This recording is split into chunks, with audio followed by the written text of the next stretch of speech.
Photoshop tutorials for beginners. How to create special effects with Adobe Photoshop, Part 1. Now this is an introduction to a free 179-page book called Getting Started with Photoshop.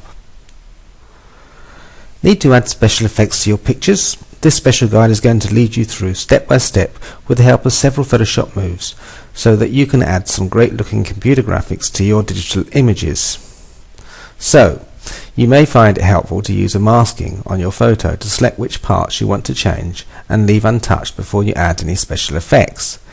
You can create a soft fade between the areas having special effects included and the areas without. This is known as masking and can be done through a number of techniques. One mode is called the Quick Mask mode. So locate the button called Edit and Fast Mask mode on your Photoshop software. It looks just like a circle inside a rectangular shape situated near the bottom of the main toolbar, or use the shortcut key Q. Once inside the Quick Mask setting, select and deselect parts simply by painting them white and black respectively with the regular brush tool, with zoom set to between 100 and 200%. You can use a soft-edged brush to avoid hard edges. Once you are done, quit the masking function and go to Select Feather and set the feather radius to around 5 to 10 pixels. You can set your opacity at somewhere between 0 and 100%, enabling you to apply the effect greater or less in one part of the picture compared to the other. Anyway, moving on, and a bit more complicated, is introducing a layer mask.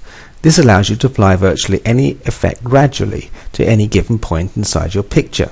So just follow the following guidelines. 1. Just select the Windows and then Layers options. 2. Right-click your layer and choose Duplicate Layer. 3. Click on the tiny symbol towards the end of your layer box called Add Layer Mask. 4. Select the Gradient tool within the primary toolbox. 5. Select a gradient type from the top options bar. 6. Just click your graphic around the position that you really don't wish to alter and drag the button off to the point where you wish the total effect to take place.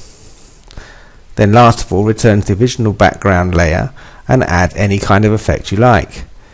This will apply the effect in a soft, gradual way. Try Gaussian blur, making use of the layer masking explained before, making the selected regions appear soft focus as if you'd used a large aperture lens.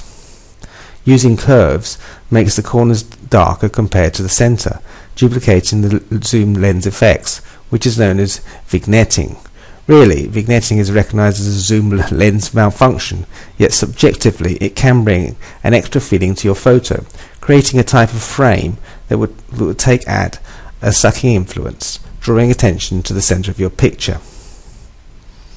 So, to grab your free 179-page report on how to get started with Photoshop, make sure you click the link below the arrow, or just visit www.learnphotoshopnow.com/blog/free-book. Thanks very much.